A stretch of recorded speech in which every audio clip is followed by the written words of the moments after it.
ছি, তুমি কি এখানেই থাকো? হ্যাঁ আমি তো এখানেই থাকি। কি খুঁজছো? আসলে এই রুমের দরজা নাই তো, তাই ভাবছিলাম যে পর্দার সামনে চেয়ারটা রাখলে কেউ যাতে না ঢুকে। এই রুমের দরজা নেই, তুমি আমাকে এই রুমে নিয়ে আসছো বাসর করার জন্য? এই ডোন্ট টাচ মি, বলো আমাকে টাচ করার কোনো চেষ্টা করবা না। মা তুমি এখানে? আমি একটু ছাগলটা তোকে ঘরে কোনায় বাইন্দা রেখেছি, তোকে ঘরটা তো একটু বড় আছে। তুমি বাসর ঘরে কেন ছাগল নিয়ে ঘুমাবো? তুমি এখানে শুচ্ছো কেন? ঘুমানোর জায়গায় ঘুমাবো না, কই ঘুমাবো? তোমার মা ছাগলের জন্য যে জায়গা রেখেছে সেই জায়গায় গিয়ে ঘুমাবা। যাও রায়হান, তাড়াতাড়ি আসো, লেট হয়ে যাচ্ছে। সি সি সি সি বোমা, তুমি এসব কি কাপড় চাপড় পিনছো? কালকে মাত্র তোমার বিয়ে হয়েছে আর এখনই তুমি এইসব কাপড় পিনছো? এখানে থাকতে হলে শাড়ি পরে থাকতে হইব।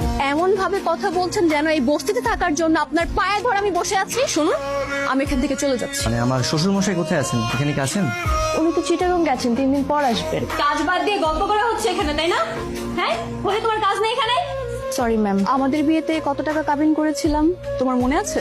10 লাখ টাকা। আমি তোমাকে বিয়ের আগে বলেছিলাম যে বিয়ের পর আমি আমার বাবার বাড়িতে থাকবো, কিন্তু তুমি তোমার মার কথা শুনে আমাকে এখন পর্যন্ত সেই বস্তিতে রেখেছো। তুমি কি বলতে চাচ্ছ? তোমার জন্য আমার মাকে আমি ফেলে দিব? আমার মা কষ্ট করে এতদিন আমাকে বড় করেছে, আর গতকালকে তোমাকে বিয়ে করে আজকে আমার মাকে ফেলে আমি তোমার সাথে চলে যাবো? বাহ বাহ বাহ। ও বৌমা, আরে কত বেলা পর্যন্ত ঘুমাইবা? কি হয়েছে? এত সকালবেলা তো চিৎকার চেঁচামেচি কেন করছেন আপনি? বেলা বাইজা গেছে 8টা, আর এটা তোমার কাছে 7 সকাল? হ্যাঁ, কি এত বেলা পর্যন্ত ঘুমাই থাকলে চলবো? বাড়ির বউ, খাওয়ান দাম কিছু লাগবে না? যাও হাত মুখ দিয়া নাস্তা বানাইতে যাও। কি বললেন? সরি, আমি নাস্তা বানাবো? How fun! শুনুন, আমার বাসাতে নাস্তা বানানোর জন্য 4-4টা কাজের লোক রাখা আছে, আর এখানে বস্তিতে এসে আমি নাস্তা বানাবো? অনেক বড় ভুল করেছি, অনেক বড় ভুল করেছি। বাবার কথা শোনা আমি এখানে বিয়ে করি। কেন যে আমি এখানে বিয়ে করতে গেলাম? আমার জীবনটা একদম পুরো শেষ হয়ে যাচ্ছে। তুমি থাকো তোমার মাকে নিয়ে। দাঁড়াও দাঁড়াও। শোনো পাখিটা আমার, প্লিজ রাগ করো না তো। শোনো, আমি তো খুব কৌশল করে রায়হান আর রেখার বিয়ে দিয়েছি, যাতে করে কোনো টাকা পয়সা খরচ না হয়। এই জন্যই তো কাউকে কিচ্ছু বলিনি। নাও। চৌধুরী সাহেব, বাহ! আমাকে ফুসলে ফাসলে বিয়ে দিয়ে এখন তুমি অন্য মেয়ের সাথে এখানে বসে বসে ফুর্তি করছো?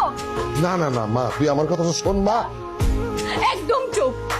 তোমার মতো নোংরা মানুষের মুখে মা ডাক একদমই মানায় না। কি ব্যাপার, এত স্ট্রং মেয়েও কান্না করে? আমার সব শেষ হয়ে গেছে রায়হান। শেষ হয়ে গেছে মানে? বাবা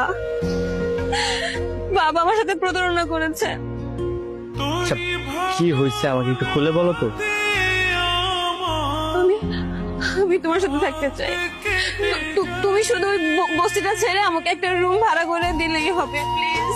আচ্ছা, তা না হলে আমি রুম ভাড়া করলাম, সমস্যা নেই, কিন্তু তুমি তো আমাকে তো পছন্দ করো না। তুমি তো আমার উপর প্রতিশোধ নেওয়ার জন্য বিয়ে করেছিলে। কে বলেছে পছন্দ করি না? মেয়েরা কখনো তাদের পছন্দ মুখ ফুটে বলে না।